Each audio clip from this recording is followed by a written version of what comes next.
G'day fellas and welcome to a casted game. Spawning in on the south side of the map, playing in the colour teal as the Ottomans, it's Crackety here. And in the north of the map, playing as the Chinese, it's Zerton. Ladies and gentlemen, welcome to, I don't know what game number we're up to, I think maybe game number 8 or game number 9. Now, if you're wondering how this show match or how this series works, well, let me explain it to you after this short ad break. No, not after this short ad break. I mean, technically, it's an ad break for the Red Bull Walla Lol. It's not really an ad break. It's just letting you guys know that the Red Bull Walla Lol is going on right now in Heidelberg and that we are casting it over on Twitch TV. So if you want to come watch it, come watch it. It's probably live right now. And if it's not live right now, well, that's okay. Go on, get your notifications or whatnot and come tune in when it is actually live because it's going to be a whole bunch of fun. I'm sure you're going to love it. Links are in the description. Now, let's talk a little bit about this game. So we've got ourselves a double scout opening here from China. Not something that you see typically from this civilization. And interestingly, we've got a really nice patch of deer out here as well as a boar. So you can see a potential granary or even a mill getting dropped down and then luring that boar over towards this position. That's going to be very delicious. By the same token, down towards the south side here for Crackety, he's actually got double deer patch next to each other. And that is always something fun to see. For when you're playing as the Ottomans. They also have a boar very close to them, but as you guys know, boar not really available to the Ottomans as a mechanic. So unfortunately, it's just going to have to mean that he avoids it for now. But let's talk a little bit about where we are in this series. That was very like sports announcer, not sports announcer, but like, and we're going to talk a little bit about where we are in the series right now. It is going to be this. We're going to put this up on your screen. So this is where we're up to in the series right now. So as you can see, we've been through a lot at the moment. Now, the way this works, you can see that on the left side, we've got Crackety here's civs, and on the right side, we've got Zerton's civilizations. So Crackety, he's got 3 of the OG civs remaining. He's got French, he's got Rus, he's got the Delhi. Whereas Zerton has got 1, 2, 3, 4, 5 civs remaining. He's got Rus, HRE, French, English, and Delhi. So the player with no OG civs remaining, they're going to lose once they lose their last game. Let's just put it that way, because as an example, let's say you pick you're down to the very last civilization, like maybe it's like the Delhi or something like that, and you pick it, and well, technically you've got no civilizations left. You don't lose then, you lose when you lose that game or you lose the next game. But there is the potential that you've got no civilizations left, but you still win because you might beat your enemy with that the OG civs.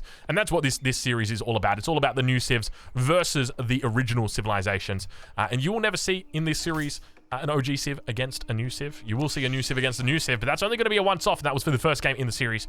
But every game from here on in, it is going to be new civ versus old civ. We're seeing how they stack up, and I'm going to say that I think that there is an inherent advantage to players playing as the old civilization. So I did favor them in this drafting style, but I do think that it's going to take some time before players are getting used to the new civilizations compared to the old one. The old one, you've obviously got familiarity with. I've been playing China since the closed beta, so what was that, like 18 months ago? So I know this civilization inside out. You give me the Chinese, you give me the Malians, I'm going to take the Chinese every single day of the week. But let's take a look on the other side of the map as we begin to see the age up coming through from Crackety here. He is rushing himself up a twin minaret madrasa. I don't think I've ever seen a landmark come up this fast before. That's a lie. I've seen lots of landmarks come up this fast before, but for the Ottomans, this is pretty damn quick. Immediately onto the twin minaret madrasa. So what does he get out of this? Well, I guess he gets his berries out quickly as possible. Now, one of the things to note is if you've got 5 villages on this berry patch, you don't. It's actually 7.5 villages on this berry patch, so that's one thing to consider. He's also got villages here on the sheep, so I don't know where he's going with this build order or what he's doing. He's stacking up some food at the moment, but we will pay attention. We'll pay close attention. He's got 3 villages on stone, so could be moving into a town center, could be moving into some military schools. It depends what direction he wants to go. But against China, you'd probably suspect moving more orientated towards a potential, I would say, probably town centers. I feel like town centers would be the play. China, you don't really want to go up against their town centers with units. They've got the hand cannons, which go through your armor. They've got the Barbican, which supports that town center. It's just very difficult to play into a China 2TC style. So I think it's probably best just to go 3TC yourself, go for Castle Age, play it out a little bit more passive, but we do see it is going to be military schools being dropped down now for Crackety. Looks like he's going to be a bit of an awkward spot here for his military school. Doesn't really have a good spot to drop it down. Typically, you want to kind of have an open area, like this big area right here. It's nice and open. That's where you want to be dropping down all your production buildings. Doesn't really have that here, so do expect he'll put down a second one shortly. We'll be waiting for that. We'll be anticipating that one. There's the second one now coming down. Expect to see a blacksmith after that. I'm just calling out the build order right now as I predict he will come out. But we'll ride on board with Zerton for the moment, because you can expect that he's going to be thinking about going for a second town center. A lot of villagers here. Is he Barbican rushing? I mean, you don't move 7 villagers like that unless you're thinking about dropping down a Barbican. If you were thinking about dropping down a Barbican with 3 villagers like here, you just use... Okay, all right. It's not going to be a Barbican rush. It is just going to be... I mean, he's going to be rushing the Barbican with 7 villagers. It's going to be 7 villagers in his base. So a little bit late on the age up here. He did open with a village, though, so that is one thing to note. And he did go double scout, and that's another thing to note, is that when you open with a second scout, it's really going to slow down your build order. So as an example, for me... Like, or just as an example, I guess, in this series, we saw Crackety playing the Chinese hit a Song Dynasty at 4 minutes and 50 seconds. And that's a normal kind of Song Dynasty timing with the new meta builds. But here we can see Zerton hitting a Song Dynasty at 5 minutes 59 seconds. So this is definitely, by the standards of the modern builds, quite slow. And so I think that is the extent that a scout delays you. It's not just that 25 seconds, it's really everything else that goes with it. It is technically 25 seconds that it delays you, maybe even a little bit less, maybe 24 to 23 seconds. But the reason why it delays you so much, and a lot of people wouldn't realize this, is that your economy doesn't really start kicking until you get those extra vills in. Now, you start off the game with 6 villages. So when you're making that second scout, you're sitting on 6 villages. You're not getting the chance to go to that 7th villager just yet. You're going to play it out a bit longer.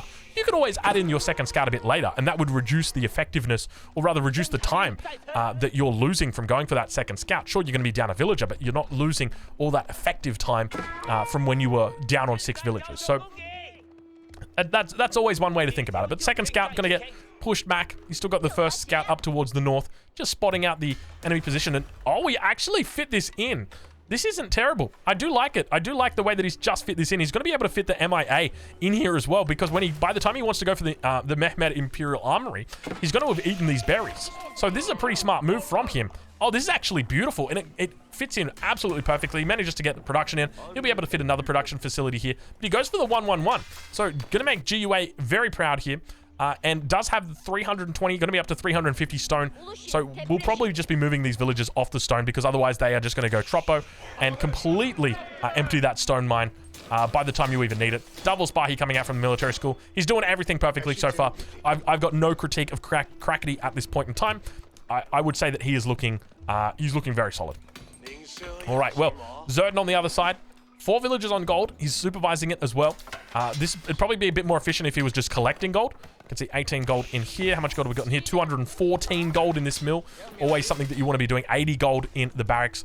And so by supervising this, he's basically getting an extra 8 gold every time these villagers drop off. So 2 gold per villager per drop off. Look at this. He's managed to find a way in. He manages to hit the villagers. But unfortunately, there are spearmen here, so he's got to be careful to avoid staying around for too long. So he manages to do a pretty decent job, but he is supervising. I think he's supervising up the barracks, or at least he was supervising the barracks. There was a lot of spearmen that came out quite quickly. And now we see all of the upgrades that he's also picking up. Zerton looking to play a bit of a one-base style China, but an interesting style nonetheless. So not opting towards that second town center, and instead opting towards... We've got Jugunu. On the other side of the map, we do see the second town center now coming out for Crackety. And I suspect that we're going to have a castle age coming through shortly from this. The town center on the gold indicates that it's probably going to be second town center into a castle age, just because he wants to keep this gold nice and safe. But I guess it is in front of his base, so maybe it's just a much of a muchness. Maybe I'm reading too much into it. On the other side of the map, though, he's managed to repel out most of the units, or rather all of the units. We can see the Spahi now on the other side of the map. Second town center not yet dropped down for Zerton. We do see these picking up the 4th of the Imperial officials. Now, one of the things to note is that your units should now pop out where your rally point is. So we should see the Imperial official indeed pop out on that rally point. So one of the great changes, the Imperial official used to always come out at the front of the stairs, but not the case anymore. Imperial official dropping off. Oh my lord, he's already picked up the Imperial examination, so he's going to be able to... God, look at that. 380 gold stacked up in that. I wonder if he's even used or if he's even picked up the gold from that yet. But it looks like it might be a bit of a fast castle play here. A 1 TC fast castle with a Song Dynasty. A little bit of a mucking around in the second age. potentially. But he's already up. Look at this. Already up 10 economic units. Now, it's important to remember that that's not 10 villages. That's 10 economic units. He's also got 4 economic units in the form of Imperial officials. So, realistically, this is 42 against 36. So, not that big, but it's still pretty damn massive. And look at this. We got ourselves a little bit of a chop through. Cheeky little chop through coming out. He gets the outpost down as well. Arrowslit's going to be coming through. That gets exposed out. And now Crackety pushing in with the outpost. Beautiful little play here. 900 IQ wall chop coming in from Crackety here. Stick that one on the thumbnail. That is going on the title. What a beautiful little chop through here against the Chinese. And that is definitely going to set the meta, or set the stage here, because behind this, I mean, look at what Crackety's doing. He's definitely thinking about castling at this point. 9 villages on the gold is more than enough for your feudal age for the Ottomans. And Zerton kind of thinking about doing the same thing himself, but once again, the consequence of playing this Song Dynasty style, we can see he's stacked up so many villages here, is that you need a lot of villagers on your food just to maintain villager production. So if you want to go to castle, you're probably going to need closer to 18, 19 villagers on food. And we do now see those villagers moving up towards, food at the back here. Now, one of the other things to note with China is that when you're looking to play into this style, you want to be carrying your Imperial officials with you. And we can see that he's got 10 villagers up onto food. Food is a really important resource. So ideally, he should be taking an Imperial official up there. And it looks like he's going to be doing that. So definitely the right choice there for him to do. But we do see Blacksmith being added in now as well. Or is that a market? That might be a market. That's a market being added in, not a Blacksmith. A little bit of a push out coming here, but he's definitely not committing to a feudal age play. Behind this, Crackety could drop down a 3rd town center. Let's have a look and see. He hasn't actually spotted out. Oh, he has spotted out the first of his hunts. He had to spot out the second one, but this is a really valuable spot here if he looks to expand out in that direction. And we now see additional archery rangers getting thrown down, MIA getting thrown down as well. So an additional blacksmith. So he could have gone for the MIA here, but obviously still these berry patches are going to be blocking it in up towards the north. It looks like for the most part. Going to be able to try and clean out this position, but we can see with the upgrade to the outpost, it's going to be hard for his units to get in there. Keep in mind, they get additional, when an outpost gets upgraded, it gets additional resistance against fire, which means that when your enemy is throwing torches at you, they're doing 5 less damage. Look at him focusing down the villagers behind this. We hear the point come in behind this, the vizier point. He's going to be losing his units in here, but he's just got so much value from this, managing to even up the economic unit count. Also up towards the north, it looks like he was working through this position. A couple spearmen moving out here. He's got a couple more units behind enemy lines, behind the fence line. Look at the clock tower. Look how fast the clock tower comes up. Look how fast that clock tower comes up. You want to have a race, mate? I've got the NOS. Look at this astronomical clock tower. He is not messing about. That thing is just lightning ahead of the enemy. Age up comes through now for Zerton. So he's going to be sticking with the one base China. He's lost a lot of villagers now. 7 villagers did go down, unfortunately. And moves into stables. So with stables coming out, I'd expect that he probably moves into a monastery shortly as well. Doesn't have a lot of wood for it. I think he needs 200 wood for the monastery. So I suspect that's where the direction that he's going to be going. We'll check in now with Crackety as he does add that 3rd town center in. So the 3rd TC going to be coming in over on the deer. Now, one of the things to note is that you're playing up against China, you're going to be checking their stone. And when you see their stone has 0 stone taken off it, you know that you're ahead right now. Crackety's looking really good in this matchup because the question is, what is the win condition for China? So China had a win condition in the feudal age where they can push with true canoe and kill town centers and have so many true canoe to overwhelm their enemy. That's one of their win conditions, but the other win condition is in the imperial age. They've got another win condition in the late castle age where they can overwhelm you with palace guards, spearmen, horsemen, and also with their fire lancers. So that is an option, but you're going to need a big Chinese economy to do that. And one of the things that Zerton hasn't done is add in a 2nd town center. We now see him beginning to take stone, but you can't help but feel it might be a little bit too late because typically by this point in the game, China would expect to be up by about 30 villagers. Maybe 25 to 30 villagers. You can consider the fact that he's lost 7 villagers here. Not to be working towards that as well. But really, and now that the fact that your enemy's on 3 town centers, not only are they keeping pace with you, they're outpacing you. In fact, they're doing so well. You're sitting on the equivalent of 1.5 town centers because of Song Dynasty. They've got 3. So things not looking pretty right now for Zerton. If there's ever been a chance for Crackety here to make a comeback to lift, this is it. This is the chance. This is the time. So we'll ride on board with him and see how he's doing as wedge rivets come through. He's looking to pick up oh, look at this. What are you heading in the wrong direction, lady? Or gentlemen, rather. Where was he going with this relic and monk? What are you doing? Did he shift? Did he forget to drop the relic off? I think he must have forgotten to drop the relic off or something. I don't know what happened there. He picked up a relic. I'm not sure exactly where it was from, and then brought it back out. A little bit of a mistake right there. And now getting picked up in the middle. We see that there's veteran archers that have come through. Veteran archers going to be very effective here. Some crossbows as well on the backside.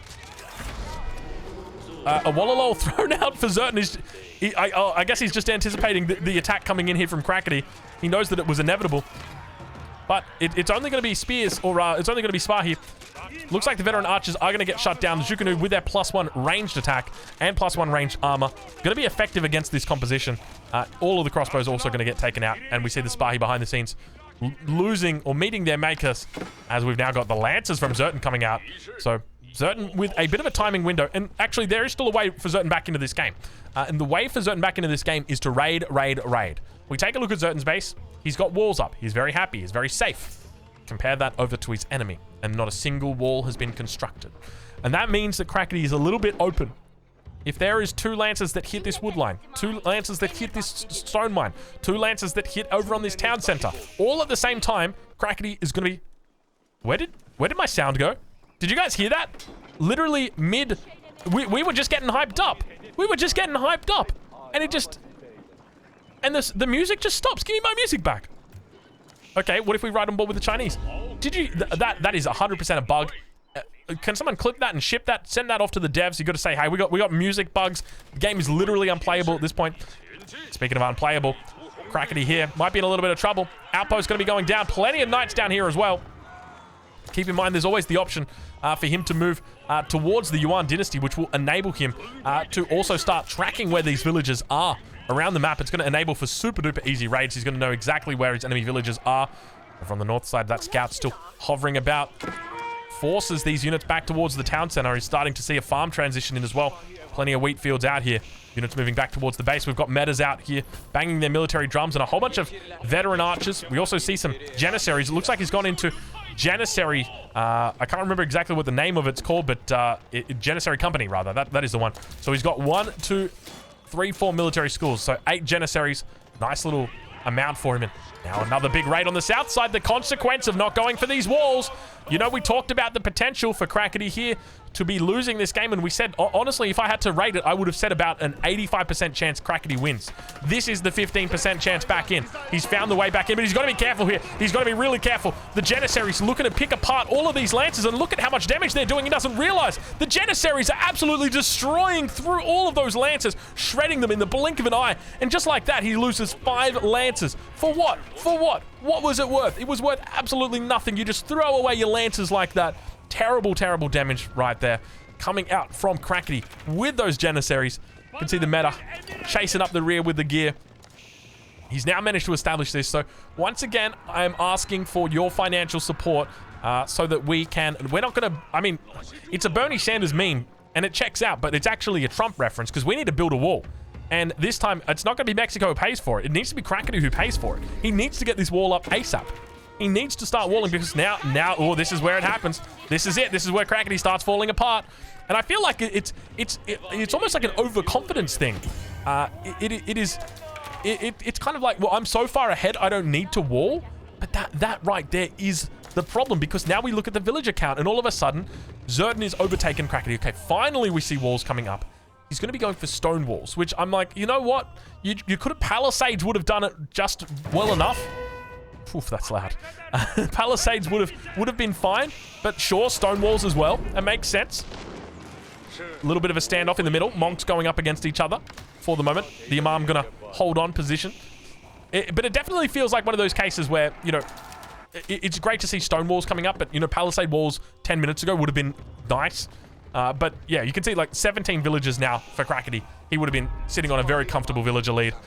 And entering into the late game at a great advantage. But once again, those Lancers going to be coming through. Noxious with the 10 gifted subs. Thank you very much, Noxious 10. Gifting out the 10 gifted subs, as the name would allude to. Very, very kind of you, mate. Thank you very much. If you're watching this on YouTube, I've had a very, very kind gift from one of our Twitch community members, Noxious 10, who's decided to help out.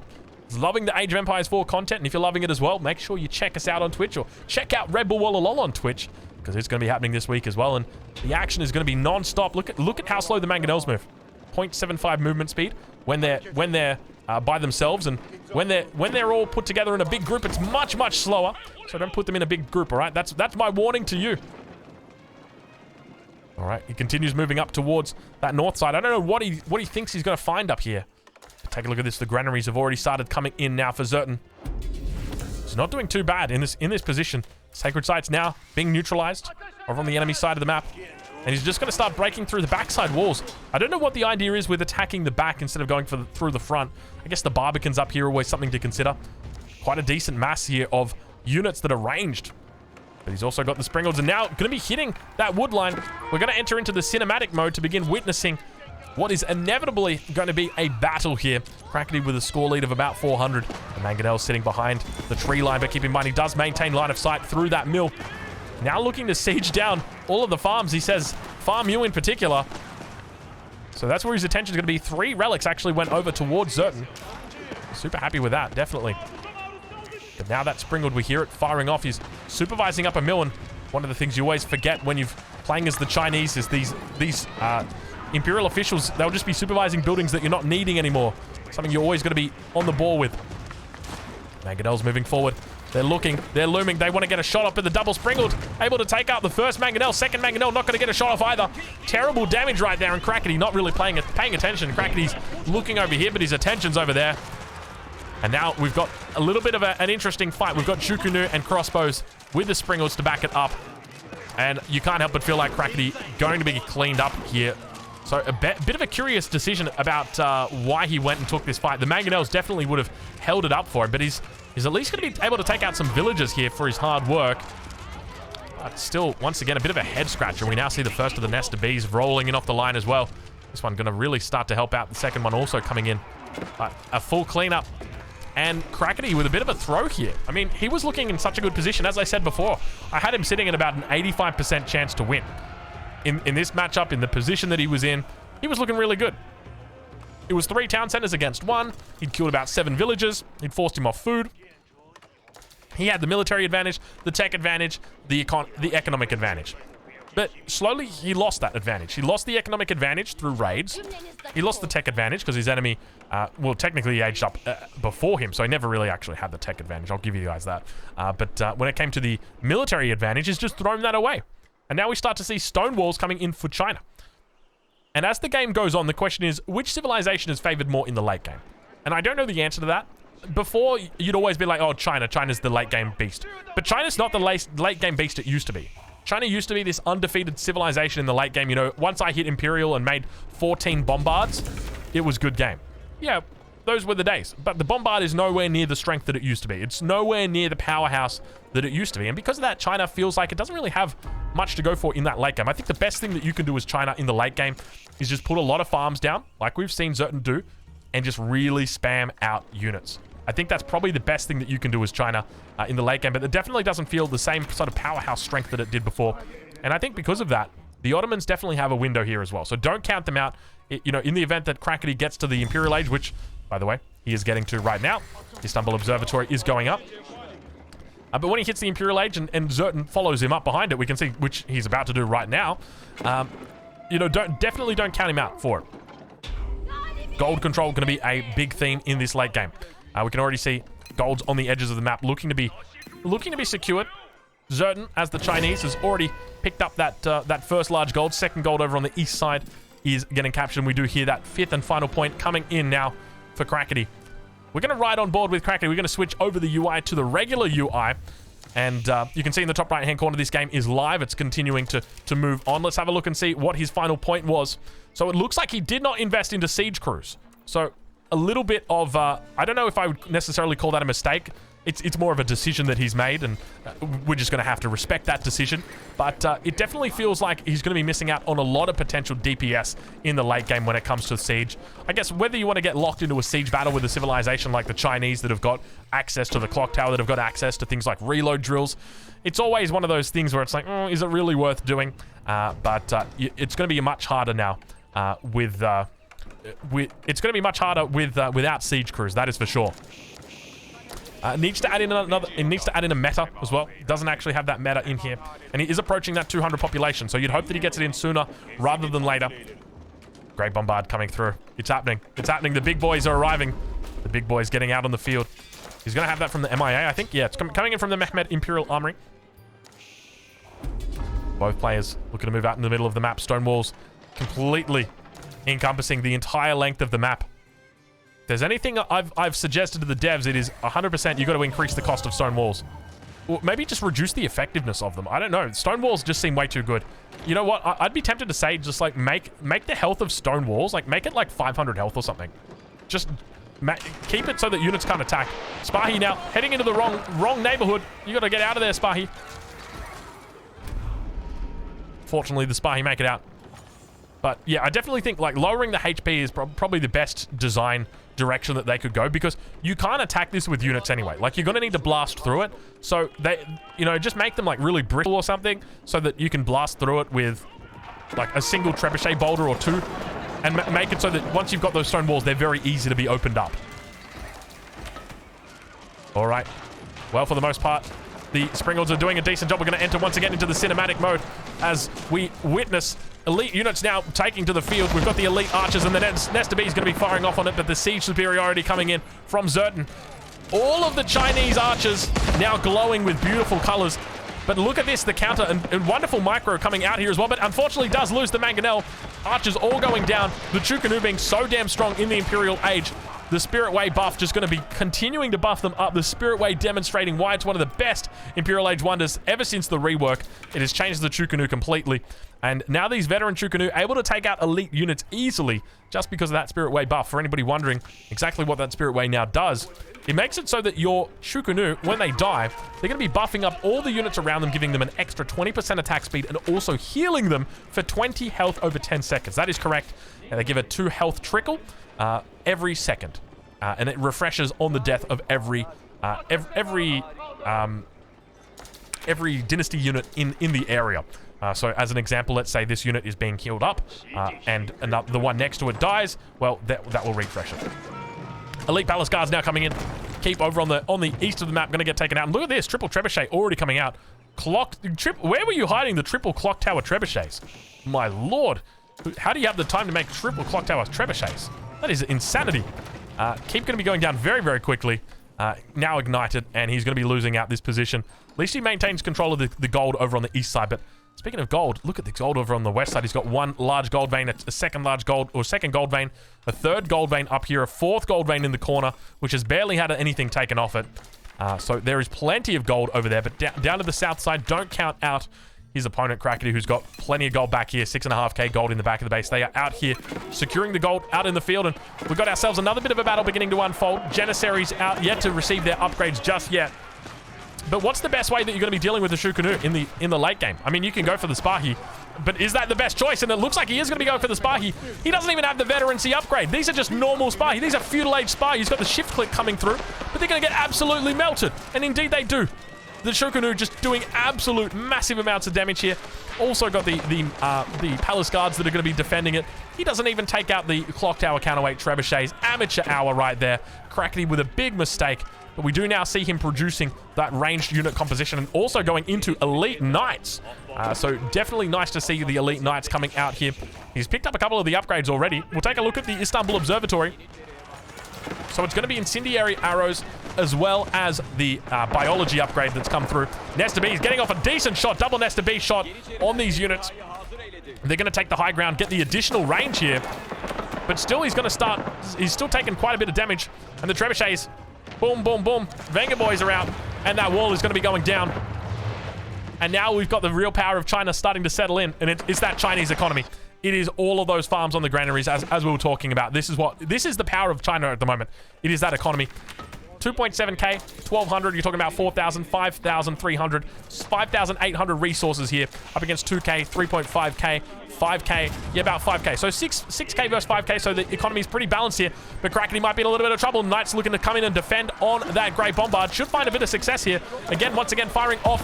Managing to hit the Nesta Bs on the backside. We enter into the cinematic mode as the Palace Guards are looking to try and take out that Great Bombard. Going to find success here. The Bombards, or the Trebuchets on the backside, able to take out the outpost.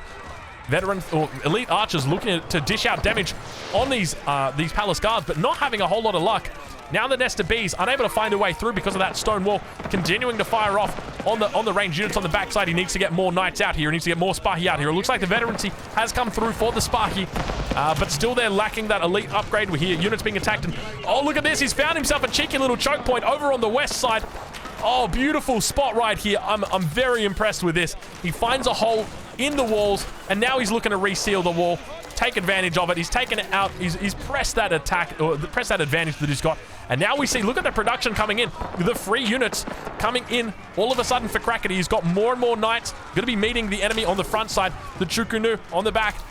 We see them with their Spirit Way upgrade, or their Spirit Way technology, I guess you could call it. He needs to find a Mangonel in here right now. A Mangonel would be perfect for this position, but the Archer mass is continuing to build. And now, look at this. The Palace Guard's going to start doing their little bit of a run by. He starts walling up the front. He doesn't want to allow any Palace Guards to come through, but they've already made their way onto this, beginning to hit the villagers. We'll bring back the UI so that we can witness this in all of its glory. Once again, we can see that Zertan's pulled ahead on the villager count. But at this point in the game, 140 versus 137, it's not a whole bunch of difference. It's not even relevant, honestly, at this point. Spahi, are they upgraded yet? Do they have their elite upgrades? Not just yet. We can see the elite upgrade is coming through, so definitely the right choice. But it looks like Crackety is managing to hold on for the moment, but by the same token, Zertan, he's stacking up plenty of resources. There are so many damn resources over on the west side of the map. Trebuchet now beginning to work its magic, and I love this. He's got Trebuchet sitting in the gates. So he's going to be able to begin opening that up, and now Horsemen. Palace Guards behind enemy lines. I don't know how he snuck through. It might have been a hole that he opened up in a wall. Maybe a bit of an overchop. I think it might have been an overchop. There's plenty of spots here that overchop could have existed. But he does have elite knights out here, and those veteran Spahi that are looking to try and clean this up will find success down here. Palace Guards, though, still roaming, still strong. And now push up towards the north. It looks like villagers once again getting harassed by those Palace Guards. This is what makes China an absolute powerhouse in this late game. It's these Palace Guards running around everywhere, just being so damn annoying. You need cavalry to shut them down, but cavalry has a tough time. The only thing that you can really do about it is the knights. And now he continues pushing into the middle of the map. More Springles looking to try and back this up. The elite horseman upgrade coming in. He's got to be careful of the keep. This bad boy is going to mess with you. Do not mess with the keep. Fortunately, no boiling oil in just yet. Doesn't look like a whole lot of siege here to deal with the keep. He's got to start thinking about a great bombard potentially. He's actually got two of them out already. I don't know exactly where they are. There's the first one. Oh, Lord, he coming. Oh, Lord, he coming. Do we have... It doesn't look like we've got any fire lancers out just yet, but those raids are still hitting on that backside. I don't know where those Palace Guards are. It looks like they may have been cleaned up. It's always hard to tell when you've got green versus teal. Makes it... If a green unit is in here, and we can see he's now going to start taking the berries, but if there's a green unit in here, it may be hiding amongst the teal. Beautiful position here. Looks like a couple of Janissaries still in here, and he looks like he's picked up the elite Janissary upgrade as well. Still no chemistry, but these guys are almost fully upgraded. Janissaries on the backside firing off. It is the battle of the elite late games. Two of the best civilizations in the late game. The Janissaries looking to try and dish out damage towards their elite Palace Guard enemies. 7 ranged armor. And you can see how much damage they're soaking up right now. And now Springald up against Springald. Keep in mind, these are Clock Tower Springald's got a little bit more health on him. But he manages to hold on. Hold on a minute. Crackety here with the Ottomans. 200 population. Fends off his enemy. The Janissary combination looking pretty decent. Just when the Ottoman haters were out here saying, oh, good game. It's good game. The Ottomans is going to lose. Well, hold on a minute. Crackety here looking quite strong. He's holding on. The score only a little bit behind, only 700 behind, and he's definitely got the advantage when it comes to siege. Question's going to be whether he's going to be able to convert now. Needs to make sure this bombard stays alive. It's going to be the big thing. He's got villagers here that are close by, and he's also got double trebs coming up the rear with a gear. Over on the north side. Looks like fire lancers. No, it's going to be a horseman raid attack over here. We see it looks like a hole in the wall has been created. This trebuchet just being an absolute nuisance. The great bombard still alive at this point. Looks like roller shutter triggers has come through. We'll double check the roller shutter triggers is on the other side. Indeed it is. So we've got roller shutter triggers out for both of these players. And now those Janissaries as well as the elite archers looking to try and engage on this front side. We'll watch as the Springals look to try and take out the bombards. Managing to actually bait 2 of the Springals in. He takes them both out. And now the bombards together with the trebuchets going to be able to push in on this front, but at the same time overwhelmed on his own front. Look at this. He needs to call in more reinforcements. Janissaries on the backside running a little bit idle. He's got now the elite Spahi upgrade that's come through. We can witness now as the Bombard tries to defend. He's going to need to pull villagers out here. He's got plenty of them standing by. You could always look to repair with his Janissaries, but it's probably better to have them shooting at the moment. The Trebs with the point-blank throw. He falls back away from this position. More Janissaries coming out in the late game. The question is, how good are these Janissaries? And the answer is, they're pretty darn good. They're pretty darn decent. Still pushing out more and more. Look at the Trebs go. Look at the Trebs. The funniest thing, and he actually holds this position. He's taken out the keep in the center of the map as well, which means this sacred site is going to be opened up. We bring back the UI so that we can witness exactly what is about to unfold. And look at all the attacks all over the map. He's being attacked over on the gold mine, attacked down here on the south side. There was a trebuchet. Look at these just random clock tower trebuchets in all these stupid little spots that he's got. Counterweight trebuchet over here. He's trying his best to wall up, and I'm loving the way that Zerton is playing this, just being so damn cheeky, so damn annoying. How do you even deal with a stupid trebuchet behind a stone wall? I got no idea. He's just being attacked everywhere. Just a single horseman out on these positions. But look at the mass here for Crackety. Impressive stuff. And he's really starting to stack up resources as well. We're talking about 10,000 resources, more than 10,000 resources being stacked up. Compare that to Zerton, he's looking about the same as well. So these two guys, oh my lord, look at the size of these production bases. This is starting to get serious. This is starting to get really serious. And we've got trade. We have got trade. We've got a market in the corner. We've got a trading post in the corner. We've got a trade post over here. We still got gold. So we have got our trade opening up. Keep in mind, we've got a gold vein over here with 600 still. Spy going to be coming through. Manages to take out the Springald. So he maintains that siege superiority. And now beginning to push forward. The Great Bombard together with the Trebuchet is going to be looking to focus down the gate. Keep in mind, you focus down the gate, it's going to open a much bigger hole in the wall. Now the Janissaries on the backside. They talked about you, Janissary. They said, Janissary, you were useless. They said, Janissary, you were the worst unit in the game, but you proved them wrong, Janissary. Look at the overwhelming amount of damage that is coming through here. And now all of a sudden, Great Bombard going to be opening up on the back line. Big damage comes through. Watch out from the top rope. Now, there's no meta in here to buff up this Great Bombard any faster, but it could be firing super fast. Look at the damage as it hits on that backside. Trying to dish out plenty more damage. You can see he's got a shift click over here. He's actually focusing down an elite horseman of all units. And now, all of a sudden, the Janissary is going to be up for grabs. All of a sudden, the Chinese player is going to be closer to his reinforcements, which is going to allow him to push back on these units. And now we can see Crackety going to be pumping in those reinforcements. Great Bombard does go down. 3 Springalds up from the north. Going to be 3 Clock Tower Springalds moving in, trying to take out a little bit more siege. And we've got a potential hour-long game on our hands right here. These two locked in a stalemate like two stags on a roadside. These guys are going at it non-stop. Continuing to fall back away from this position. More outposts now going to start getting added in. Over on the west side, we can see that there has been plenty of holes in these walls getting thrown down. More and more units begin trickling into the center. You'd love to see just a gate thrown in or something like that so he can get his reinforcements a little bit faster. But now that Great Bombard just looking incredible. So there's a couple of things that Crackety is missing out here in the late game. Number 1 is the meta. Number 2 is siege crews. This would be buffing up the attack speed of the Great Bombard by 25%, or rather 40%. 25% for the siege crews, 15% for the meta. And so that would mean an extra DPS increase of 40%. That's huge. Now over on the left-hand side, we start to see the horsemen making their way through. We're still yet to see any fire lancers, but there's more horsemen down here on the south side. And he might have to start thinking about putting in a second layer of walls. Maybe even thinking about going for some potential palisade walls, dare I say. The mass here looking very solid, though, for Crackety. 200 population for both of these guys. Zerton struggling with his food economy. That definitely seems to be the case. You can see he's only sitting on 3.3k at the moment, but less than 1,000 food in the bag.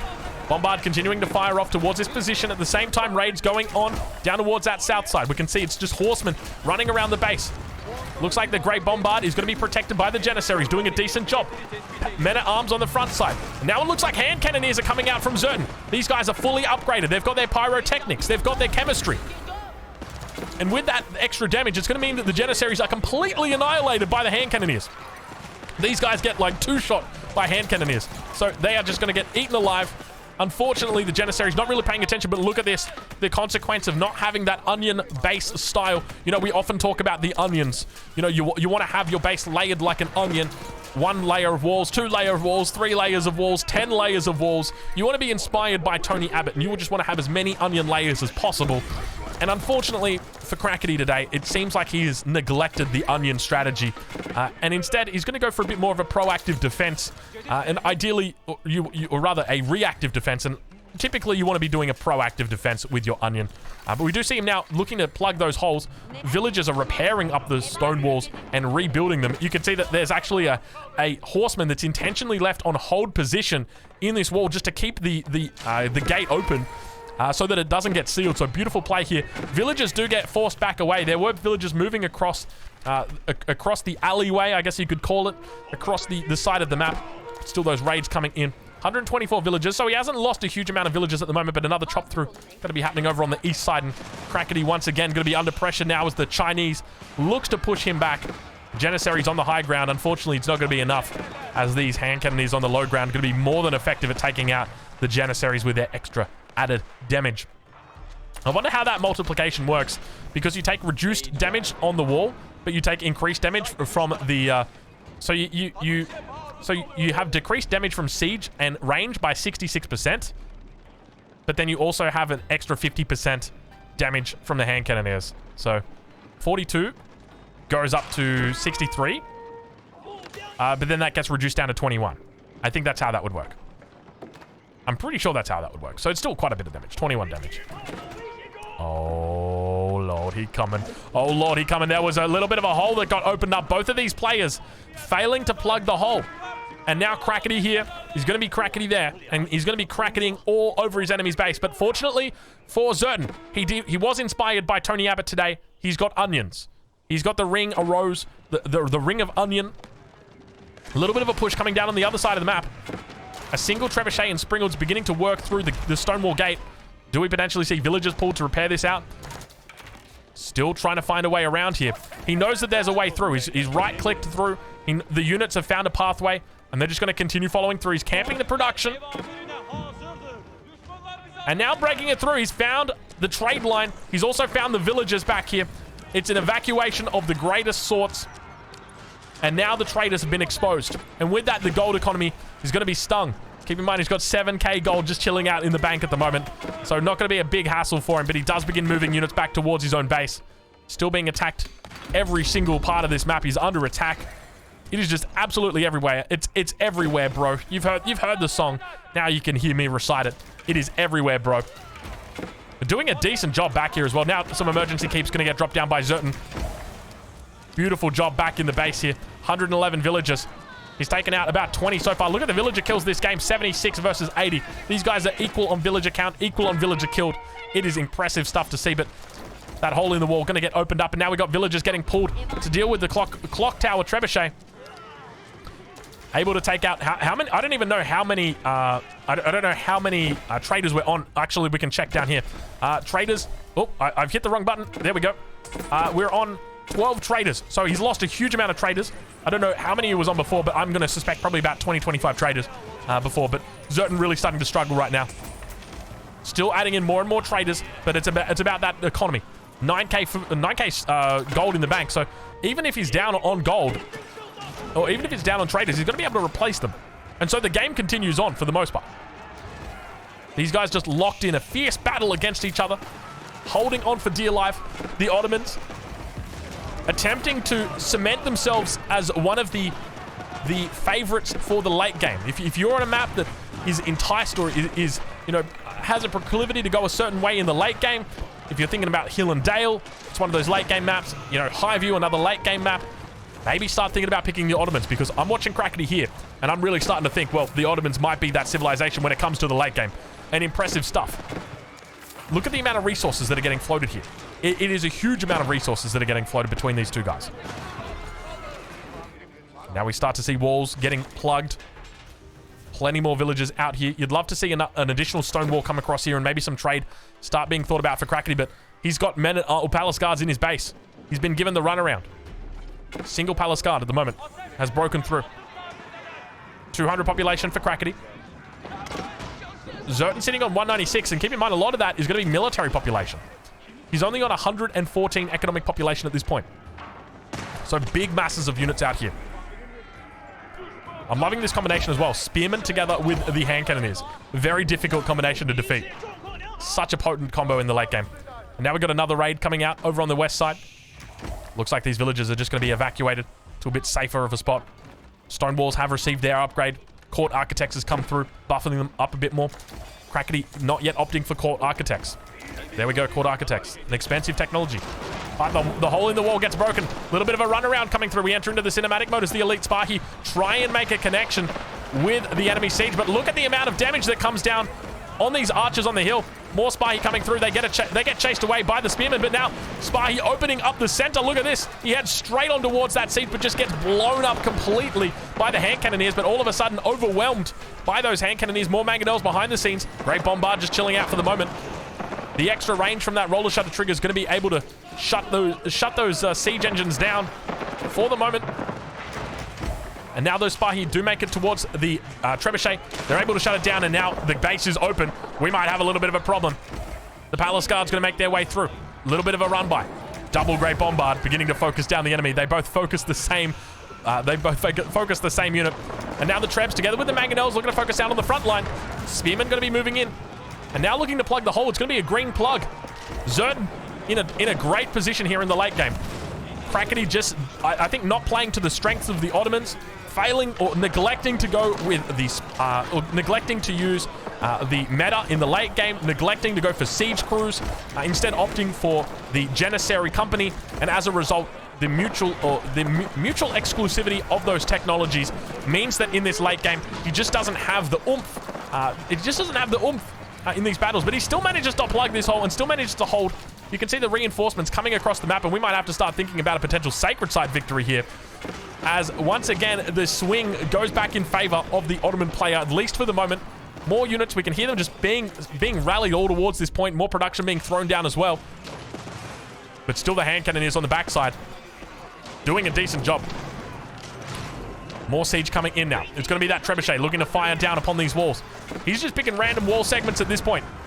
Mangonel's doing absolute work here. Still firing off, still dishing out DPS, and still safe from the enemy. We hear more attack sounds going off as it looks like fire lancers or horsemen moving out over towards the east side. And once again, Janissaries. We've got all sacred sites that have now been taken.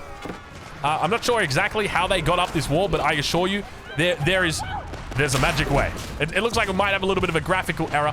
Knight's going to be coming out as well. Mangonels did finally get taken out. Great Bombards on the backside. Going to be looking to hold the line. Knight's now moving in. Finally, the meta going to be coming out here. Needs to keep this bad boy on attack speed. In the late game, attack speed going to be the most important part of the meta. I guess +2 armor definitely won't be too bad as well up against these Palace Guards. But now over on that east side, we can see that the Fire Lancer is indeed cleaning up some dudes out here, and Zerton beginning to pull ahead and score up by about 4k now. So that lead when it comes to the resources going to start coming in strong. We can see 9 minutes until Sacred Victory, stacking up plenty of resources, 16, almost 20k resources compared to Crackety, who is really starting to bleed. And now not only bleeding food, but also bleeding population, down to 140 population. He's trying to plug this hole as best he can, but the units just keep coming, and they just won't stop coming. And it's Smash Mouth all over again. The units just... They don't stop coming. I can't stop it. It's the meme one where they just don't stop coming, and they don't stop coming, and they don't stop coming, and they don't stop coming. It's that one. But now able to hold on a little bit longer. Spahi pushing him out. He's got those free units in the back. Trying to clear it. Manages to break a second hole now in the wall. Crackety's got to plug it. He's got to find a way back in, and I think we've got that bug again. Or maybe not. There he goes, looking to plug that wall. Treb now picking a different spot that he's going to focus down. And I love the way that he's doing it and slowly moving forward with more stone walls. The onion defense is coming through. This is it, the onion strategy of safety and prosperity. That is what it is called. The German onion. It has been... It needs to get more German onions. Let's just put it that way. Good game gets called. Crackety tapping out. Zerton victorious here with the Chinese up against the Ottomans. Fellas, an absolute excruciating game there for these two players. Non-stop action throughout. 48 minutes in total. I don't think I suspected it to go down that way. On Dry Arabia, you don't expect to have these super duper long games. But here we can see that Crackety was quite a fair bit ahead. And his failure to wall, because he was confident in his position, meant that in the end, he did lose the game. Earlier, I talked about an 85% chance that Crackety would win. There was a 15% chance of a way back in for certain. He found that 15% chance. He did a great job with it as well. 963 units killed for Zerton, 755 for Crackety. If you're wondering about where these guys are up to, or where this series is up to right now, we can see that Crackety unfortunately loses out this game. And with that, he's going to have 2 civilizations remaining, the French or the Delhi. You can expect in the next game that Zertan is going to be playing the Ottomans because the last game he played, it was on the Malians, and he's going to be going up against the French or the Delhi. So it's going to be on Crackety to decide which civilization he pulls out, and Crackety definitely, at the moment, looking unlikely to win this series, considering the fact that his opponent, Zertan, has still got 5 civilizations to pick from. So if you're watching this on YouTube, the next game is going to be coming up as the next video on the channel. Make sure you go check out the Wall of Lol. I'll leave a link in the description to where you can catch it, and we'll catch you guys in the next one. Thank you for watching.